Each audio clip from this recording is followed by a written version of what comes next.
Lucas 17, 28 al 33.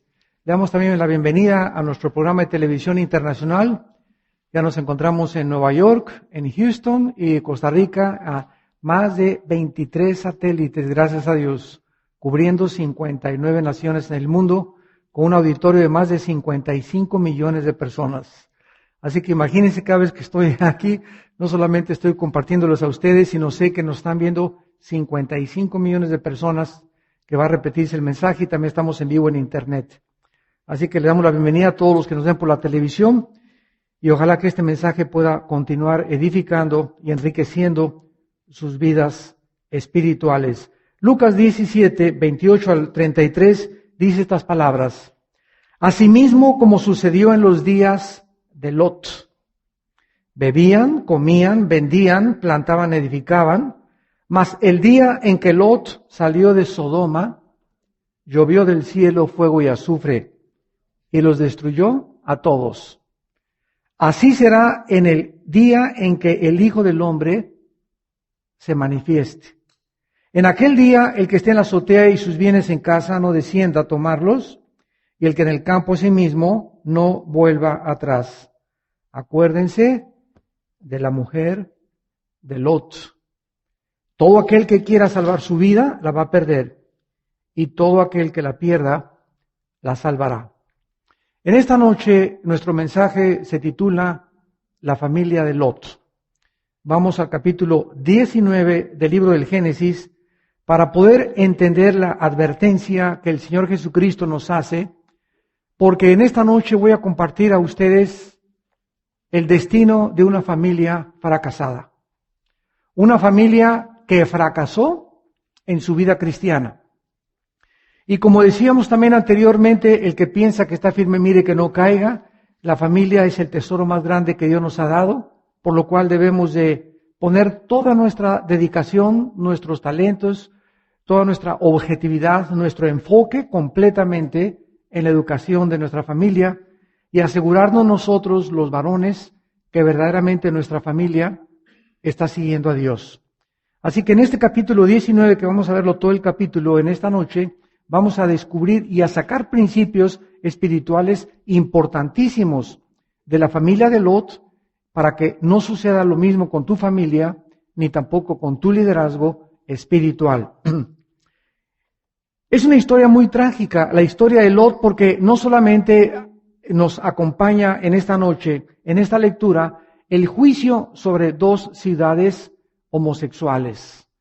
De ahí viene la palabra sodomita, Sodoma y Gomorra, aunque realmente Dios destruyó 4 ciudades al mismo tiempo, como lo vamos a ver más adelante.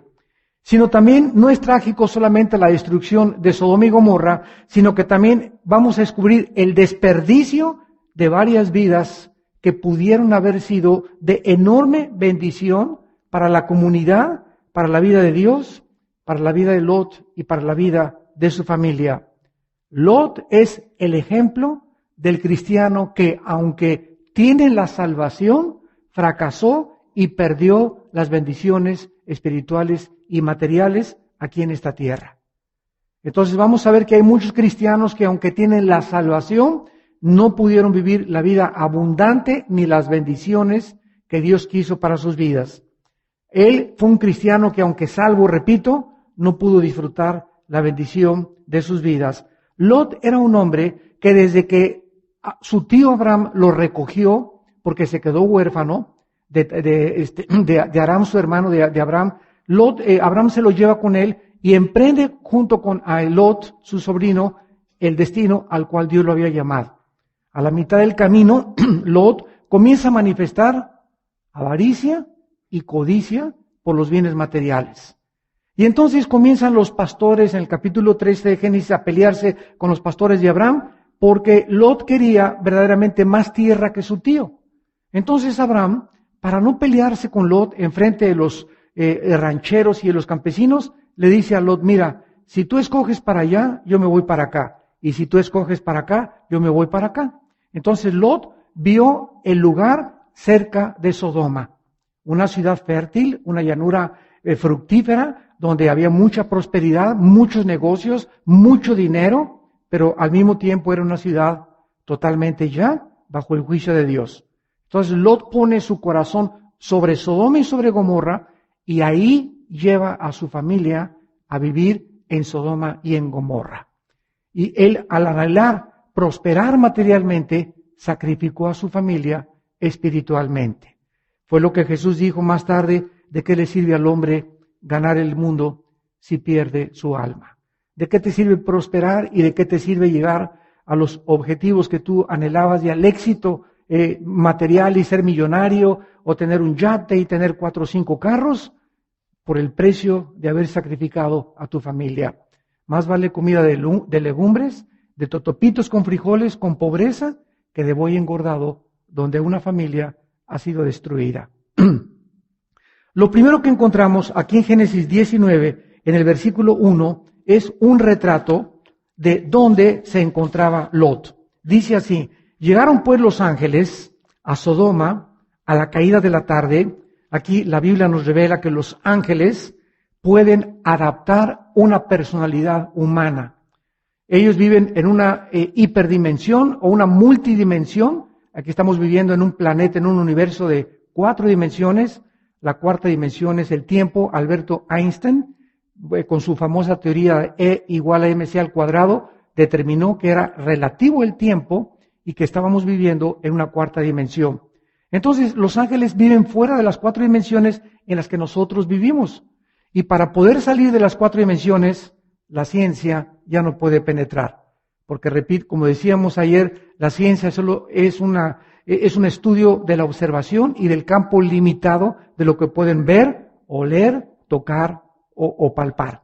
Entonces, la ciencia, cuando trasciende las dimensiones en las que vemos, la ciencia no nos puede decir nada que hay después de la muerte. La ciencia no nos puede decir ni responder por qué la conciencia del hombre. Los evolucionistas no nos pueden contestar tampoco cómo es posible que el hombre pueda ser un ser moral. La materia no produce la moral.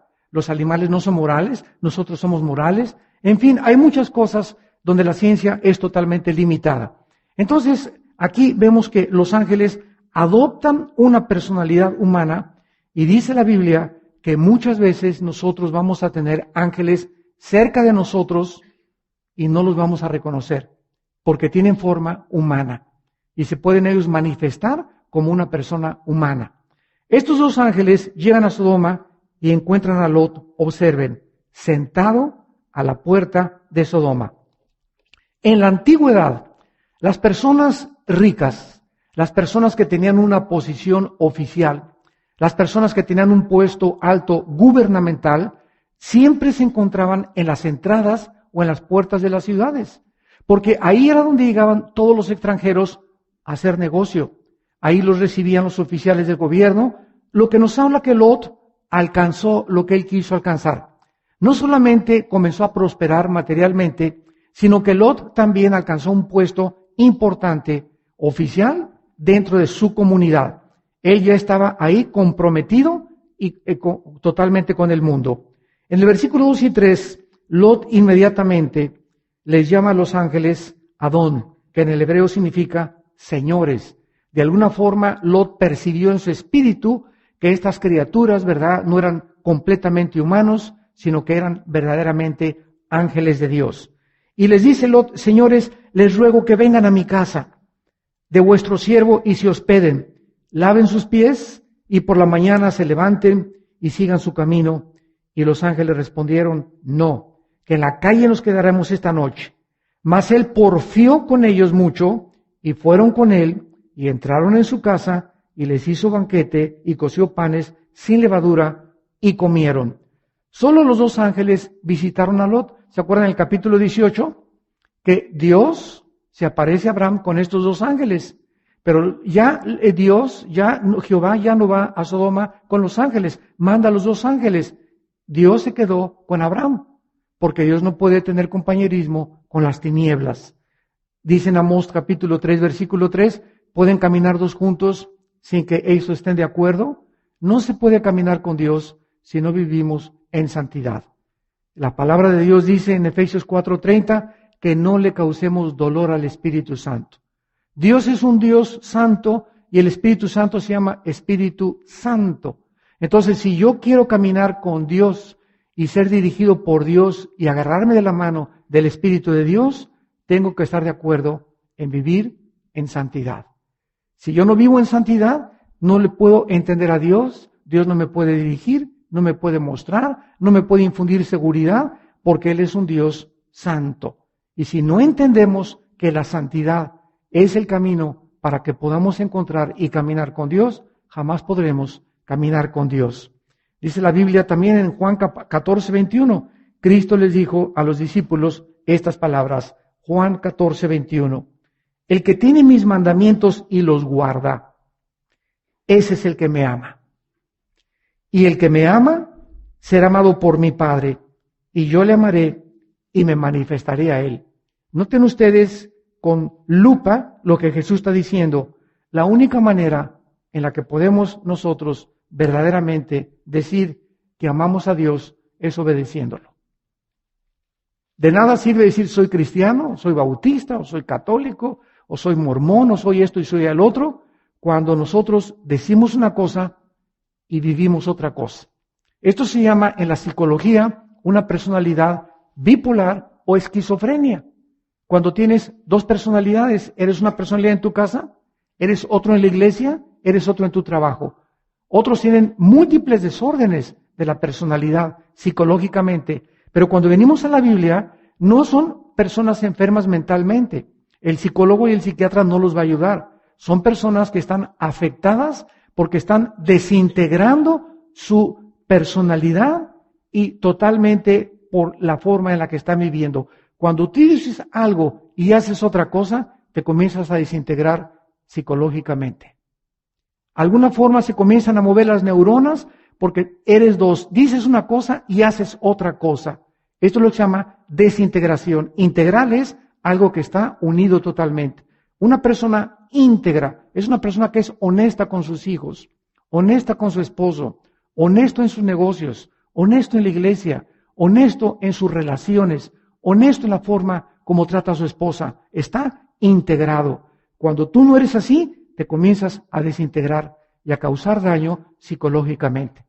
Y es por eso que después, pues, vamos al psicólogo, vamos al psiquiatra a tomar chochos y la gente cataloga a estas personas enfermas mentales. Toda persona que no se comporta ordenadamente ni normalmente como un ser humano es una persona que no está enferma mentalmente, es una persona que tiene un problema del pasado que no ha arreglado. Cualquier persona que se comporte de una forma antinatural y que no sea normal su conducta es una persona que tiene problemas de integridad mental y espiritual. Tiene un problema que no ha arreglado, un pecado que no ha confesado a Dios, y mientras más avanzas en la vida y traes esos pecados, tu personalidad se desintegra más y más.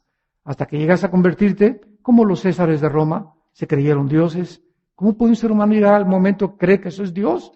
¿Cómo puede ser Hitler que a 85 millones de alemanes los haya convencido que el Tercer Reich iba a durar 1000 años?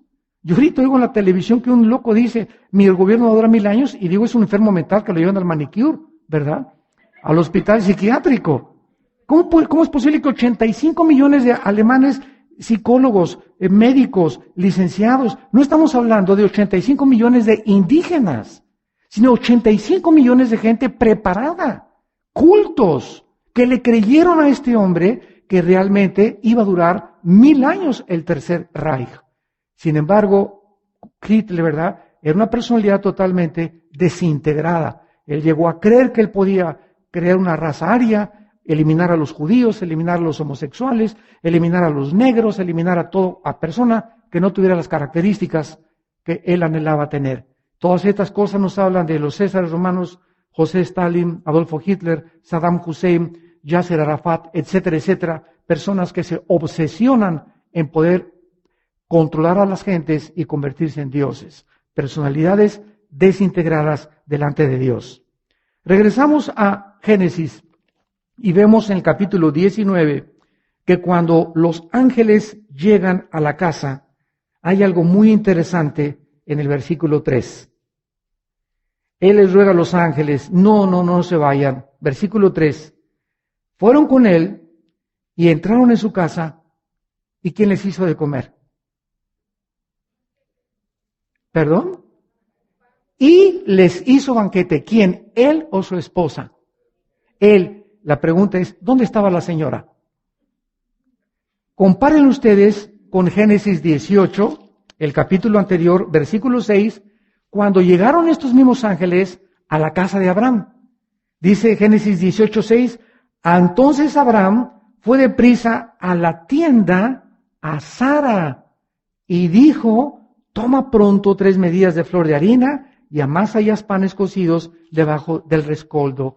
Si comparamos la familia de Abraham con la familia de Lot, la mujer de Abraham era una mujer hacendosa, era una mujer que era la cocinera y seguramente que la mujer de Lot estaba en el salón de belleza. Y aunque no es malo, ¿verdad?, ir al salón de belleza a arreglarse, hay mujeres que prefieren o han escogido el mundo y sus hijos salen de su casa, llegan a la iglesia, ni los trastes lavaron, ni la ropa lavaron. Y llegas a su casa a las 6 de la tarde y le pasas así la mano al comedor o a la estufa y llena de polvo porque tiene 2 o 3 días la señora que no le pasa un trapo a su cocina. Y cuando una mujer escoge vivir de esta manera, dándole preferencia al mundo y a sus amigas y al salón de belleza y a las cartas y al club y su casa la comienza a descuidar, entonces esa mujer se ha equivocado totalmente y también vemos aquí una falta de liderazgo de parte del hombre. En el libro de Tito, en el Nuevo Testamento, Tito Capotito, capítulo 2, vemos ciertos principios espirituales en el Nuevo Testamento. Dice Tito capítulo 2, versículo 3 y 5. Las ancianas, hasta para las viejitas hay esta noche, las ancianas sean reverentes en su porte. O sea, Dios dice a las viejitas que el hecho de que tú tengas 75, 80, 90 años de edad no te da derecho a vestirte como Brujilda. Yo recuerdo a nuestra abuela que murió de 97 años de edad, materna, y de veras, aquí está mi hermano y familiares de nosotros, tú llegabas a casa y mi abuela tenía 90 años de edad, y era una viejita que a las 8 de la mañana ya tenía totalmente su chalecito, se enchinaba las pestañas con un pasador, le ponía un cerillo y estaba con se ponía su loción Samos, porque no tenía mucho dinero nuestra abuela, pero su peinado blanco perfecto, a la hora que tú llegaras a su casa, se encontraba vestida como para una boda. Y así salía y así la encontrabas. Nadie jamás recuerda haberla visto mal arreglada. O cacle, así toda con las greñas por acá y por allá y toda chamuca y toda sucia. No dice la Biblia, ¿verdad? Porque mi abuelita nos los decía siempre, yo soy embajadora del rey. Y cuando llegan a mi casa quiero que la encuentren limpia, quiero yo también dar una buena presentación, porque es tan importante la manera como nosotros nos vestimos. Cuando llegan los hippies y me dicen peace and love, queremos rock, y con la Biblia en la mano y creen le digo, ¿sabes una cosa? Si alguien viene a mi casa a pedir a mi hija, a pedirnos permiso a mi esposa y a mí, que quiere salir conmigo y peace and love, señor Alducin, y así todo mugroso, no lo dejo ir ni siquiera al cine con mi hija. ¿Verdad? ¿Por qué? Porque como nos ven, nos tratan. Entonces, qué importante es, ¿verdad? Pues arreglarnos, ponernos desodorante, bien peinados, los zapatos bien boleados, porque somos representantes de Dios. Como nos ve la gente, nos trata. Si te de una manera chamagosa, ¿verdad? No te van a hacer caso. Así que es que importante, dice la Biblia, que las mujeres viejitas tampoco sean chismosas, no esclavas del tequila sausa, ni maestras del bien. Y dice versículo 4, que enseñen a las mujeres jóvenes a amar a sus maridos y a sus hijos, a ser prudentes, castas, cuidadosas de su casa. Ahí está lo que la mujer de Lot nunca fue. Cuidadosas de su casa, sujetas a sus maridos, para que la palabra de Dios no sea blasfemada. Regresamos a Génesis 19 y vemos en tercer lugar, versículo 4 al 11, la depravación de Lot. Los ángeles llegan a la casa de Lot, él insiste en que se hospeden con él, la mujer quién sabe dónde estaba, Él les tiene que hacer de comer.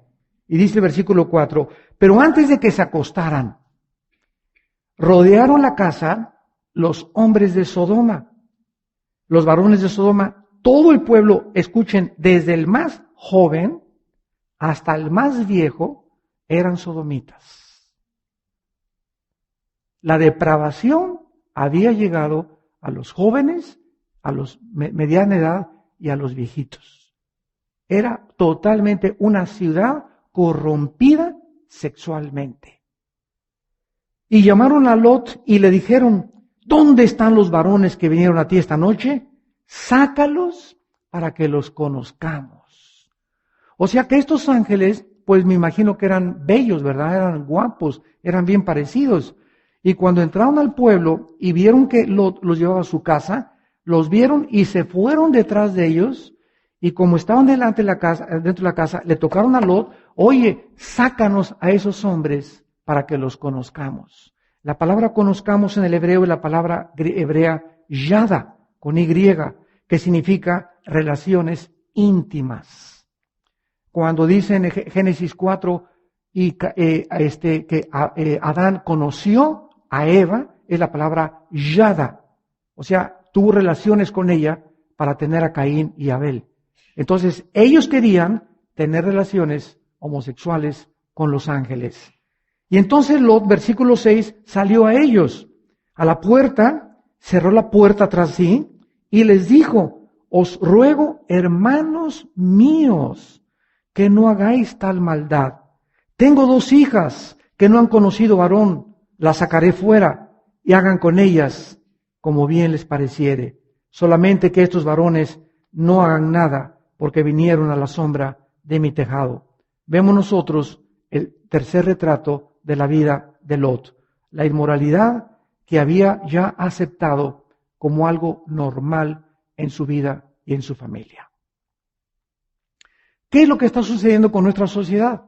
Bueno, la agenda homosexual es la siguiente, que por favor los ciudadanos de cualquier nación lleguen a creer que es normal, que tienen derechos y que tiene que ser aceptado por la sociedad al grado que ya en México se legisló. En Argentina se legisló, en Buenos Aires, no sé en cuántas otras ciudades, David, en Europa, en Estados Unidos más de 8 estados ya legislaron la homosexualidad, porque cuando la sociedad acepta la inmoralidad como algo normal, es cuando esa sociedad está a punto de ser juzgada por Dios. En México queremos legislar los matrimonios gays. La marihuana está a punto de ser legislada por un partido también. Están a punto de legislar también que se pueda fumar marihuana y usar cocaína también.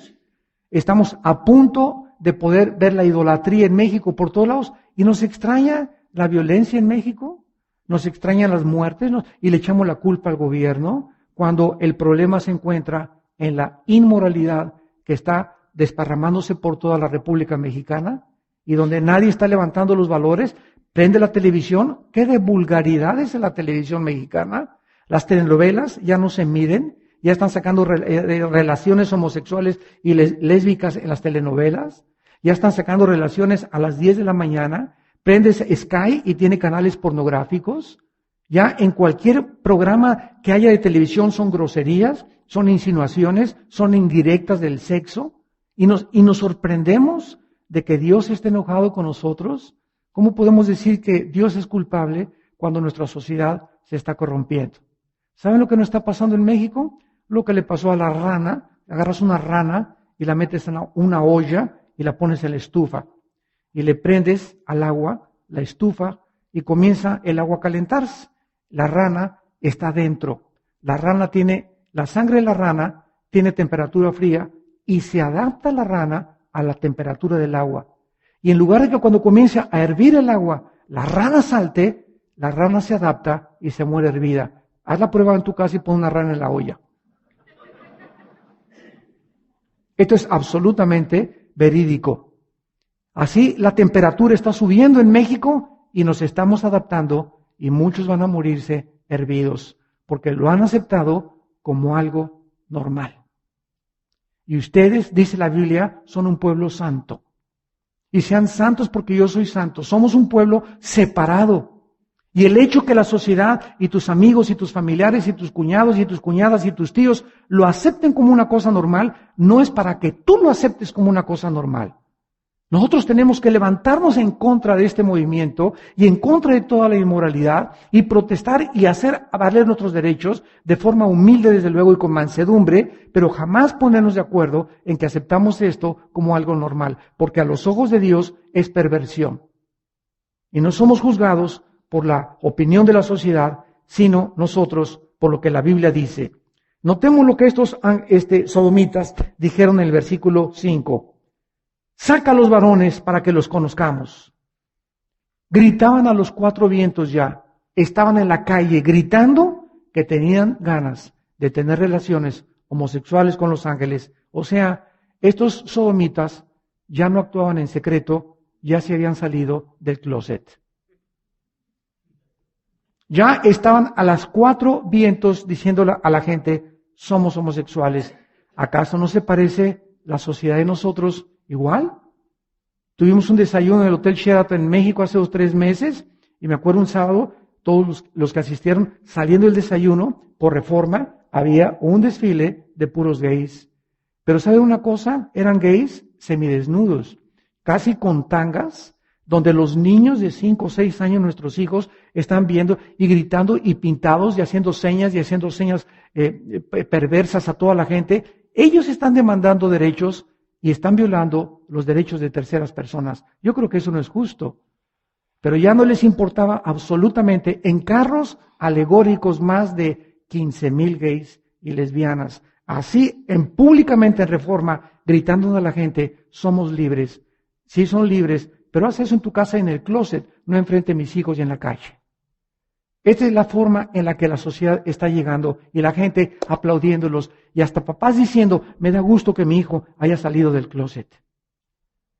Querían violar a estos varones, este grupo de sodomitas. Versículos 6 y 7.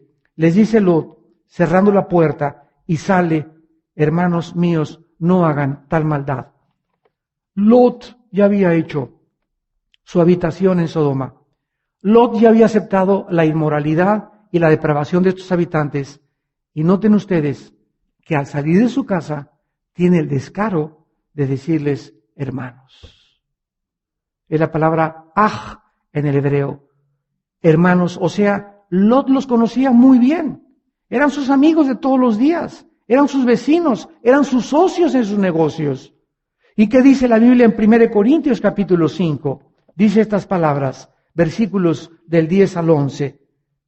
Les he escrito que no se junten con los fornicarios, no absolutamente con los fornicarios de este mundo, o con los avaros, o con los ladrones, o con los idólatras, pues en tal caso os sería necesario salir del mundo. Más bien les escribí que no se junten con ninguno que llamándose hermano,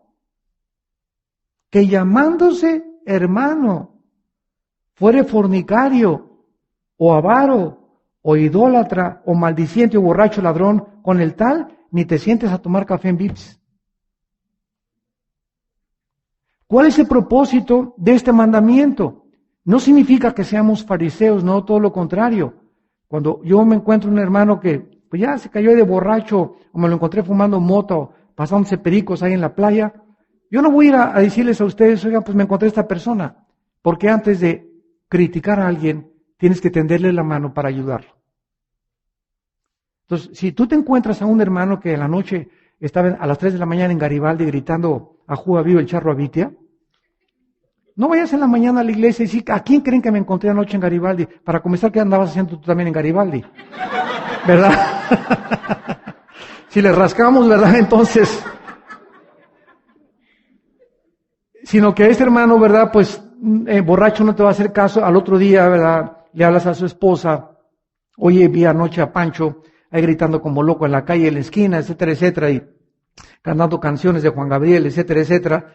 Y pues vas con Pancho, ¿verdad? A su casa, oye, te vi anoche borracho, ¿qué te pasa? O sea, tienes un problema, ¿verdad? Sigues tomando, vas a la iglesia, pero ¿sabes una cosa? Aquí estoy para ayudarte. ¿Te puedo ver en tu vida espiritual? ¿Tienes problemas en los que yo pueda involucrarme para que tú salgas de este vicio en el que has caído tan feo?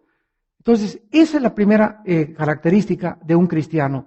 Tender la mano al hermano que ha caído para sacarlo del hoyo. No hacer leña del árbol caído. Pero si ese hermano Pancho me dice, vete al gorro, Armando, yo no quiero saber nada de ti, etcétera, etcétera, y rechaza mi consejo e insiste en su conducta y me habla a los 3 días que quiere que lo acompañe a tal cosa, no voy con él. Este es el propósito y el fundamento de este mandamiento. ¿Por qué? Para que él comience a sentirse relegado. Porque yo solamente estoy representando lo que Dios me dice y Dios actúa con nosotros lo mismo. Cuando yo peco y no confieso mi pecado, Dios no tiene comunión conmigo. No pierdo la salvación, pierdo la relación. Oro y mis oraciones rebotan. Quiero leer la Biblia y no la entiendo. En la iglesia ya no me quiero juntar con los cristianos, me comienzo a juntar con los incrédulos y con los paganos, porque mi relación con Dios se ha roto por el pecado. Y esto fue lo que le pasó a Lot. Dice el versículo 8 de Génesis 19. Y entonces Lot les dijo, tengo 2 hijas, vean el grado a donde puede llegar la depravación moral. Lot les ofrece a los sodomitas 2 hijas vírgenes. Vamos a ver al final que eran vírgenes, estaban comprometidas con 3 hombres, contra los 3 yernos, que después se volvieron sodomitas. Y Lot les dice, miren, no saquen a los varones que tengo en la casa, les ofrezco a mis hijas vírgenes para que se las lleven, y dice el versículo 8, para que hagan con ellas como bien les pareciere. Un líder, un varón que ha roto los fundamentos morales de su casa, pierde el interés por sus propios hijos. Y llegas al grado que no te interesa ni el destino ni el futuro de tus hijos o de tus hijas. Que se vayan con el que quieran. Como les decimos nosotros a nuestras hijas allá donde vivimos, le digo a Salem, le digo a Nati, ¿quieres un muchacho? No les prohibimos tener novio, tráiganlo a verificación. Primero lo traen a la casa. Yo quiero saber con quién vas a ir al cine, yo quiero saber con quién te vas a tomar el café, yo quiero saber quién anda tras tus huesos, ¿verdad? Como decimos en México. Entonces no es posible que, sí, vete, papá voy a ir al cine, sí, vete, y no sabes ni con quién anda tu hija ni con quién anda tu hijo. Ven a la casa, mamá y yo los queremos conocer y tenemos aquí más oportunidad nosotros, más experiencia los padres de saber qué tipo de muchacho es, qué tipo de muchacha es, ¿verdad? Inmediatamente comienza a platicar con él y a nosotros no nos engañan, ni nos chamaquean. Podemos nosotros darnos cuenta, ¿verdad? Que ese muchacho, solamente 2 o 3 muchachos le hemos quitado a nuestras hijas porque nos hemos dado cuenta que andan tras de sus cuerpos. No quieren ser sus amigos, no quieren realmente ser amistades, andan solamente para manosearlas como el 90% de los varones con las muchachas con las que salen. Quieren ponerle las manos encima antes de casarse. Esta es una escena desgarradora, trágica, increíble de creer, ofreciéndole sus hijas a los sodomitas a cambio de sus invitados. ¿Cómo puede un hombre llegar a este nivel? ¿Cómo puede un padre de familia llegar al grado de no importarle sus hijos, ni sus hijas? La Biblia no nos dice realmente qué fue lo que había en el corazón de Lot, pero no cabe duda que si estos sodomitas hubieran aceptado a las hijas de Lot, ellas hubieran tenido que ser forzadas a tener sexo con decenas de varones, lo que les hubiera costado la vida misma. Cuando violan 20, 30, 40 hombres a una mujer, le cuesta la propia vida a la muchacha. No cabe duda que Lot había ya perdido el respeto por sí mismo, por su familia, y vivía enteramente por sus intereses personales, al grado que llegó el momento que no le importó el destino de sus hijas, ni que violaran a sus hijas. Yo quiero preguntarte, a ti que me escuchas, ¿en manos de quién están tus hijos y tus hijas? Con tu conducta que tú has llevado, ¿en manos de quién estás entregando a tu familia? ¿Qué cosa has hecho por defender los intereses de tus hijos y de tus hijas. En el versículo 9, los sodomitas, recordemos que Lot era un oficial de Sodoma, importante, rico, próspero, pero en el momento en el que se atravesaron las pasiones, en el momento en el que comenzaron como animales, como decíamos ayer, los toros y los caballos, ¿se acuerdan? Cuando están los caballos garañones y los toros en brama, se van contra la cerca y rompen la cerca, pero se van contra la vaca, porque están guiados por instintos. Estos sodomitas, el cuadro que el Espíritu Santo nos presenta, es que habían bajado del nivel humano y eran animales. El ser humano, dice la Biblia, el ser humano puede descender más bajo que los animales. Cuando ya llega el momento en el que ellos le dicen a versículo 9 a Lot, quita ya yerno, o sea, quítate, no nos importa quién eres, si eres diputado, eres senador, no nos interesa nada. Y dicen los sodomitas, vino este extraño para habitar entre nosotros y ahora se quiere erigir en juez. Ahora te haremos más mal que a ellos. Y hacían gran violencia al varón Lot y se acercaron para romper la puerta. Como verdaderos animales comenzaron a actuar estos sodomitas. Este grupo de sodomitas le dice a Lot, ¿sabes una cosa? Tú te pones como juez, o sea, lo acusan de actuar hipócritamente. Cuando Lot quiso actuar para defender a los varones, lo acusan de actuar hipócritamente. En este momento ya estaban cansados de Lot, por lo que comenzaron a forzar la puerta de su casa y se fueron para romper la puerta de su casa. Y miren lo que sucede en el versículo 10 y 11. Entonces los varones, o sea los ángeles, dentro de la casa, que sacan la mano, alargaron la mano y que meten a Lot en la casa con ellos y que cierran la puerta. Y a los hombres que estaban a la puerta de la casa, hirieron con ceguera, desde el menor hasta el mayor, de manera que se fatigaban buscando la puerta. Los ángeles, al ver la determinación, la animalidad, la violencia y la determinación de los sodomitas, jalan a Lot y lo meten dentro de la casa, y a los que estaban en la puerta los hieren con ceguera para impedirles que entren adentro. El hecho que se mencione desde el menor hasta el mayor, involucrados en esta depravación, nos aclara por qué Dios dice en Génesis 18:20 lo que le dijo a Abraham. Génesis 18:20. Antes Dios le había dicho a Abraham, porque Jehová le dijo, por cuanto el clamor contra Jehová, contra Sodoma y Gomorra, se aumenta más y más, y el pecado de ellos se ha agravado en extremo. En otras palabras, Dios antes, meses antes, no había juzgado a Sodoma. Un año antes, no había juzgado a Sodoma. La Biblia nos revela que es hasta que el vaso llena hasta arriba el agua y llega hasta el borde del vaso el agua. Cuando el agua se comienza a derramar, es cuando Dios interviene para juzgar. Dios espera que los pecados lleguen a un nivel de el colmo. Dios espera en su paciencia que te arrepientas y que te arrepientas, y si tú insistes en tu conducta y continúas insistiendo en tu conducta, Dios llega el momento en que dice, el hacha está puesta a la raíz de los árboles y todo árbol que no dé fruto será cortado. Dios dice, basta Pancho, basta Lupita, basta Carmelita, basta Carlos. Llegó el momento de juzgarte. Y cuando el juicio de Dios cae sobre nuestras vidas, déjenme decirles que cae con todo el peso de la ley divina. Y es cuando nosotros verdaderamente nos damos cuenta que no somos animales y que somos responsables de nuestras decisiones morales delante de Dios. Dice la Biblia en Jeremías capítulo 6, versículo 5, en una situación que pasó en Israel más adelante, Jeremías 6, versículo 15, dice Dios, ¿se han avergonzado de haber hecho abominación? Ciertamente no se han avergonzado, ni aún saben tener vergüenza. Por tanto, caerán entre los que caigan. Cuando los castigue, caerán, dice Jehová. Regresamos a Lot y veamos en sexto lugar el retrato de Lot en el versículo del 12 al 14.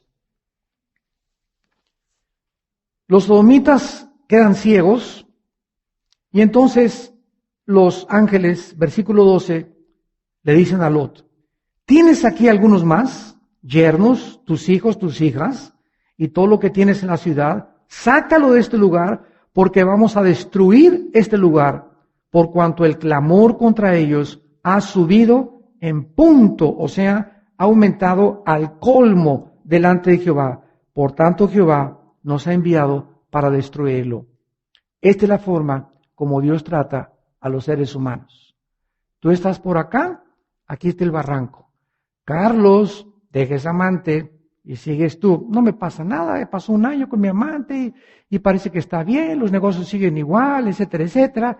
Carlos, vas a una predicación, un estudio bíblico, deja a tu amante. Pues sí, Señor, y todo, ¿verdad? Y tú sigues caminando y llega un momento en el que estás en la orilla cuando Dios sabe que no vas a dejar ese pecado. O de robar, o de cometer fraude, o de actuar hipócritamente, y es cuando Dios entonces te empuja para que desciendas más profundamente en tu pecado. ¿Quieres ser homosexual? Te empuja Dios. Ya veo que estás determinado, te empuja, pues ahora deprávate. ¿Quieres dinero? Te voy a empujar para que te hagas millonario, para que cuando te hagas millonario, el dinero que tengas se convierta en una maldición en lugar de una bendición. ¿Querías ese hombre? Te lo doy para que cuando lo tengas te des cuenta que no era la forma de tu felicidad. Yo tenía otro camino para tu vida, pero tú quisiste hacerte sordo a mis exhortaciones. Esta es la forma como Dios trata con nosotros. Nos deja y nos deja y nos deja hasta que llegue el momento en que llegamos al colmo del cinismo, de creer que es normal, de creer que me salgo con la mía. Dios no puede ser burlado. Todo lo que el hombre siembre, eso va a recoger, porque la paga del pecado es la muerte. Y tenemos forzosamente que darle cuentas a Dios tarde o temprano. Dice el versículo 12 y 14, entonces los ángeles dijeron, sácalos, ha llevado todo para allá. Versículo 14, sale Lot entonces y le habló a sus yernos. Oigan mis yernos, los que habían de tomar a sus hijas, levántense, salgan de este lugar. Jehová va a destruir la ciudad. Mas pareció a sus yernos como que se burlaba. En este penúltimo retrato de Lot encontramos de qué manera tan triste su familia, sus yernos acaban burlándose de él. Y así pasa con la vida de un cristiano que no vive más que de una forma íntegra. Tu familia sabe que eres un hipócrita. Tu familia sabe que le dices que eres cristiano y te han visto hacer cosas que no eres cristiano. Y cuando les quieres dar un testimonio o les quieres advertir de algo, no te van a creer. Nuestros propios hijos no nos van a creer. Cuando los hijos ven que el papá se porta de una forma en la calle y con su mamá otra forma en la calle, no te van a creer cuando los llevas a la iglesia. ¿Por qué? Dice Mateo capítulo 5, versículos del 13 al 14, es Jesús hablando, Mateo 5, 13, dice Jesús, ustedes son la sal de la tierra. Si la sal se desvaneciere, ¿con qué será salada? No sirve más para nada, sino para ser echada fuera y hollada por los hombres. Ustedes saben que la sal es preservativa. La sal es para impedir la corrupción de la carne. Tú tienes carne y le pones sal e impide que se eche a perder. Pero si la carne se echa a perder, ya la sal no sirve para nada. ¿Qué quiere decir Jesús con que nosotros los cristianos somos la sal de la tierra? Que mientras nosotros ejerzamos un testimonio de integridad, delante de la familia, delante de los hijos, delante en tu escuela, con tus compañeros en tu trabajo, con tus socios, mientras demos un testimonio al mundo que somos de a de veras, estamos impidiendo que la gente a nuestro alrededor se eche a perder. Estamos impidiendo la corrupción. Decía Winston Churchill, los malos triunfan cuando los buenos no hacen nada. Cuando los cristianos se quedan callados, cuando los cristianos llega tu cuñado a tu casa o tu tío a tu casa y comienza a contar chistes y tú, ja, ja, ja, y te pones a reír porque está toda tu familia, ¿sabes una cosa? Agarras a tu esposa y yo me voy de aquí. Y ahí se va el santurrón, y ahí va el tonto, y ahí va el religioso. Nos van a decir miles de cosas, pero tenemos que estar dispuestos a pagar el precio y decirles, sí, así soy. ¿Y qué? ¿Te gustó? Tenemos que ser valientes y Dios no nos da un espíritu de cobardía. ¿Por qué vas a dejar que la presión de afuera entre adentro? Cuando nuestras convicciones internas son más fuertes que la presión de afuera, podemos blindarnos y podemos aguantar la presión del mundo. Pero cuando interiormente no tienes fuerza física, espiritual, entonces la presión de afuera va a entrar a tu vida y te va a desintegrar. Te vas a hacer como las personas de afuera porque quieres agradarlos antes que a Dios. Y no podemos servir a dos amos, ¿verdad? Regresamos a Génesis 19. Y entonces, después de que ya Lot vemos su depravación moral, pierde su testimonio, su familia acaba burlándose de él, en el versículo 15 en adelante, al rayar el alba, o sea, al amanecer, o sea, toda la historia de Lot sucede en la noche. Al rayar el alba, cuando estaba amaneciendo, los ángeles le daban prisa a Lot. Levántate, toma tu mujer, tus 2 hijas que se hallan aquí, para que no perezcas en el castigo de la ciudad. Y deteniéndose él, vean ustedes, hasta el último momento no se quería ir este sinvergüenza. Ahí estaba este pillo todavía, espéreme. Y deteniéndose él, los varones lo tuvieron que agarrar de la mano.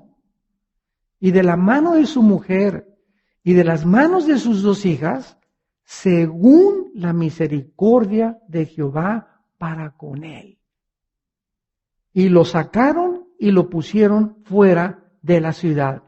Le advierten a Lot, viene el juicio, Lot, viene el juicio, Lot, viene el juicio, escapa por tu vida. Lot se quiso demorar.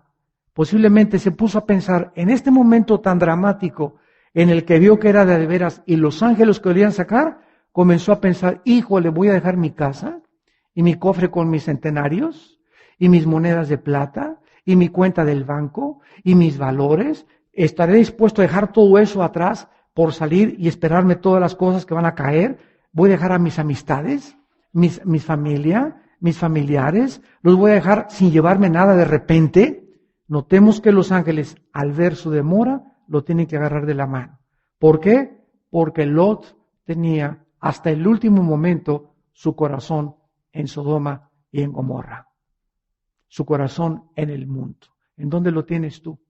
Porque donde está tu tesoro, está tu corazón. Hace algún tiempo, cuando una montaña en Estados Unidos fue desintegrada, una erupción volcánica, había una familia que vivía al pie de la montaña y llegaron los policías de protección civil y le dijeron a esta familia, por favor, váyanse porque en 2 horas el volcán explota. 2 o 3 horas aproximadamente. Y entonces ellos trataron de llenar en su maleta lo más que podían de dinero, de alhajas y de joyas. Sin embargo, no les dio tiempo y fue la única familia que murió totalmente calcinada. ¿Por qué? Porque tenían su corazón en su dinero, no en sus vidas ni en las vidas de sus hijos. ¿Qué es lo que tú estás haciendo para salvar tu vida física y estás perdiendo tu alma tarde o temprano? Ahora, ¿por qué los ángeles simplemente no lo dejaron? ¿Te quieres quedar? Pues quédate. Oye, el Señor no se quiere salir. Dios había dicho, lo sacan y lo sacan arrastrando. ¿De qué nos habla esto? Que cuando muramos, muchos de ustedes, muchos cristianos que se dicen cristianos, van a ser salvos por fuego. Y ustedes pueden decir, bueno, yo voy a, aunque sea por fuego, y voy a ser cristiano carnal, con 6 de calificación voy a pasar de panzazo a la otra vida. ¿Sabes una cosa? En 1 Corintios capítulo 3, la Biblia dice esta advertencia tan seria a los que quieren pasar de panzazo. En 1 Corintios capítulo 3, versículo 14 en adelante. Si permaneciere la obra de alguno que sobreedificó, aquí está hablando cuando muramos. Si cuando muramos, los que sobreedificamos permanecen nuestras obras, recibiremos recompensa. Si la obra de alguno se quemare, él sufrirá pérdida, si bien él mismo será salvo, aunque así como por fuego. ¿Ya lo leyeron? Serás salvo sin ninguna obra, nunca hiciste nada, nunca obedeciste a Dios, pero vas a ser salvo por fuego. ¿Qué significa? Que cuando mueras vas a ser salvado de todas maneras, pero no hiciste nada durante tu vida. Significa lo siguiente, ponme atención. En la otra vida, no tenemos tiempo para ver las recompensas, pero la Biblia nos dice que en la otra vida, cuando muramos, las posiciones, porque vamos a gobernar galaxias enteras. Lo dice Apocalipsis. Y Dios a muchos los va a poner como gobernantes de una galaxia Andrómeda, el otro como gobernante de otra vía láctea, etcétera, etcétera. Pero cuando muramos, la posición de autoridad que tengamos en la otra vida dependerá de la fidelidad de lo que hicimos en esta vida. O en otras palabras, muchos cuando mueran van a tener la salvación, pero van a seguir siendo esclavos en la eternidad, siervos o soldados rasos. Nunca van a alcanzar a ser ni siquiera sargentos, capitanes o coroneles de Dios. Y tenemos la eternidad delante y va a depender de lo que hagamos mientras estábamos en el cuerpo. Dice 2 Corintios, capítulo 5, versículo 10. 2 Corintios 5, 10. Porque es necesario que todos nosotros comparezcamos, está hablando de los cristianos, no de los no cristianos, de los cristianos. Es necesario que todos nosotros comparezcamos ante un tribunal, se llama el tribunal de Cristo. En este tribunal no vamos a ser juzgados por la salvación ya la tenemos. En la cruz Cristo murió por nosotros.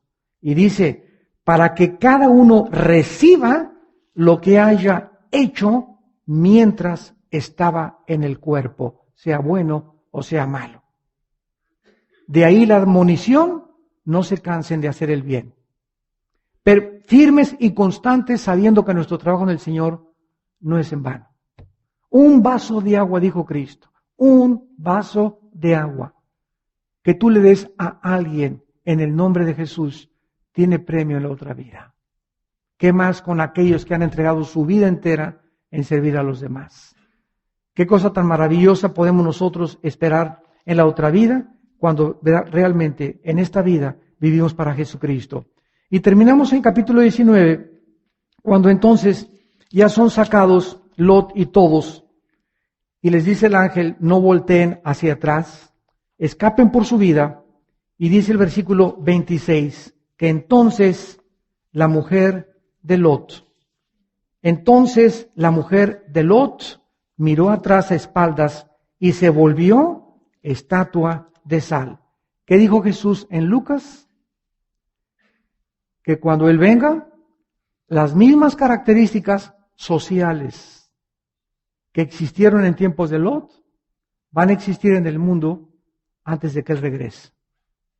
O sea, la homosexualidad va a aumentar, la depravación va a aumentar, el hombre va a regresar a convertirse en un animal. Y es interesante que Cristo se enfoca en la esposa de Lot. Dice en Lucas, acuérdense de la mujer de Lot. ¿Qué nos quería decir Jesús? Que nos acordáramos, ahora que hemos visto esta historia, de la mujer de Lot. Ya vimos que la sal está relacionada con nuestro testimonio personal. En otras palabras, cuando perdemos nuestro testimonio, nos convertimos en estatuas de sal. ¿Qué es una estatua? Es un monumento de una persona que tiene ojos y no ve, que tiene oídos y no oye, que no se mueve, que no sirve para nada. Y hay cristianos que están absoluta y total y completamente paralizados. No sirven para nada. No han ganado una sola alma, no le han hablado a nadie de Cristo. Su corazón está en el mundo, en hacer dinero, en el placer, en los objetos de estas cosas. Y cuando venga Cristo los va a encontrar así como la esposa de Lot.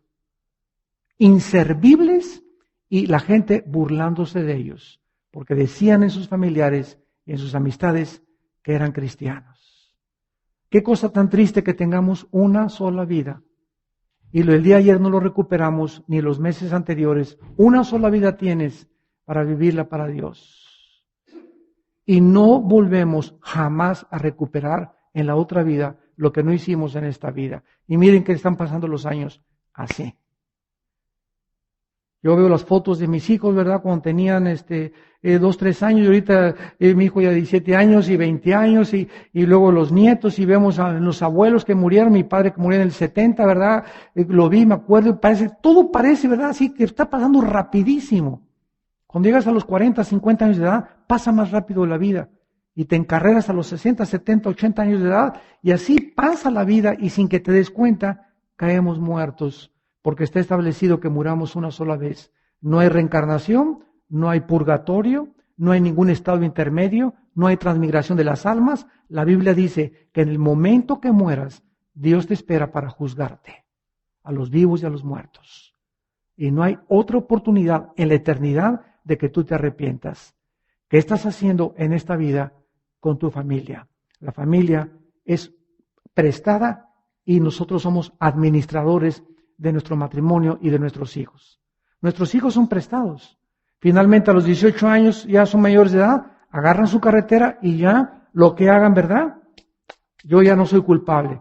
Soy culpable de lo que hice con ellos mientras eran niños, la educación que les di mientras eran niños y el ejemplo y el testimonio que su madre y yo les dimos mientras eran niños. Si algún hijo mío se aparta después de los 18 años o agarra carretera o se brinca las trancas, yo delante de Dios ya estoy limpio. Cada quien pagará por sus pecados. El alma que pecare, esa morirá. Ya yo no soy responsable de ellos. Que mi hijo se quiera ser un delincuente, es le dar cuentas a Dios. Que se fue de prostituta a tu hijo, no te culpes, ¿verdad? Eso es su responsabilidad. Cuídate de que tu conciencia esté limpia, de que le diste un buen testimonio. Es lo que Dios quiere que nosotros entendamos en este seminario. Que la familia es el tesoro más grande que Dios nos ha dado y que debemos ser responsables delante de Dios de guardarla y cuidarla como guardamos nuestro corazón. Padre, gracias te damos por tu palabra en esta tarde. Gracias, Señor, porque la familia de Lot fue una familia desperdiciada. Lot salió de Sodoma y con sus 2 hijas. Y sus 2 hijas más tarde emborracharon a su padre y tuvieron hijos con su papá. Es el primer incesto que la Biblia nos describe. Porque la Biblia no nos oculta los pecados más perversos del ser humano. Por eso se llama la Santa Biblia, porque nos describe tal como somos cuando vivimos lejos de ti. Y al grado al que podemos llegar de degeneración moral cuando creemos que no somos personas creadas a tu imagen, sino que nos convertimos en animales. Oh Dios, guárdanos con todo tu corazón, Señor, de apartarnos de ti. Que podamos siempre, Señor, glorificar tu nombre y darnos cuenta que solo los valientes tienen familias santas.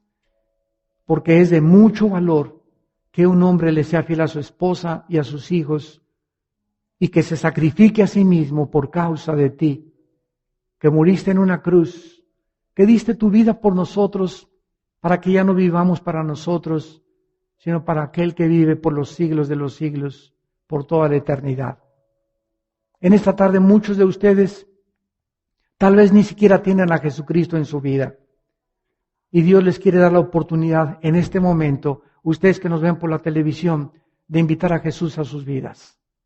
Ábrele tu corazón en esta tarde, ya no sigas peleando contra Dios. Entrégale tu vida a los pies de la cruz y dile estas palabras con todo tu corazón. Señor mío y Dios mío, perdóname. No he sido el sacerdote, el líder, el jefe de mi familia. No he obedecido tus mandamientos. Tal vez no los entendía, ahora me doy cuenta y cobro conciencia de la enorme responsabilidad de ser padre, de ser esposo, de ser responsable de mis hijos y de mi matrimonio. Y a mí me pedirás cuenta porque yo soy la cabeza de mi casa. Señor, te entrego mi familia y te entrego mi vida. Bendice nuestro matrimonio, bendice a nuestros hijos, porque creo que en la cruz pagaste con tu sangre por nuestros pecados y que a los 3 días resucitaste de entre los muertos. Entra a mi corazón, Jesús, en este instante. Te recibo como mi Señor y mi Salvador. Te pido perdón por mi vida y te doy gracias por la sangre que me limpia de todo pecado. En tu nombre santo. Amén. Hace 33 años yo hice esta oración. Tengo 33 años de ser cristiano. Después de haber sido ateo, haber pertenecido al Partido Comunista Mexicano, haber estado 3 veces en prisión por mi ideología marxista-leninista y todas esas tonterías filosóficas. Cuando mi hermano que se encuentra aquí, Alejandro, me guió a Cristo y me llevó con un misionero, mi vida estaba a punto me quería quitar la vida, de que no encontraba ningún propósito ni sentido para vivir. Y hice esta oración hace 33 años, me acuerdo que caí bañado de lágrimas, marzo de 1974, y jamás mi vida volvió a ser igual. Ha habido muchos problemas, ha habido muchas cosas que hemos atravesado, porque no estamos en un valle, no estamos en Reino Aventura todavía, ni en Disneylandia, es un mundo muy cruel, pero Dios no nos ha abandonado jamás y hemos tratado de ser fieles hasta la muerte. Y muchos de ustedes en esta tarde, que también nos ven por la televisión, hicieron en este momento esta oración. Quiero decirte que cuando tú salgas por esa puerta, si tú hiciste esta oración en esta noche, invitando a Cristo a tu vida, aunque tú no entiendas muchas cosas, Él va a entrar a tu vida. Como me decían mis amigos, hoy oímos que ya no eres comunista y que ya no eres ateo y que ahora aceptaste a Cristo, explícanos. Y yo les contestaba, no puedo explicarles nada más que solo una cosa. Antes estaba ciego, ahora veo. Y Jesucristo es real. El único que les podía decir durante muchos años, hasta que entendí la Biblia, lo único que te digo es que Jesucristo resucitó de los muertos y entró a mi vida. Y tú es lo que puedes contestarle también a tus amigos y parientes. No te puedo decir muchas cosas. Ven conmigo, acompáñame a la iglesia, al estudio bíblico, pero Jesús es real, entró a mi vida.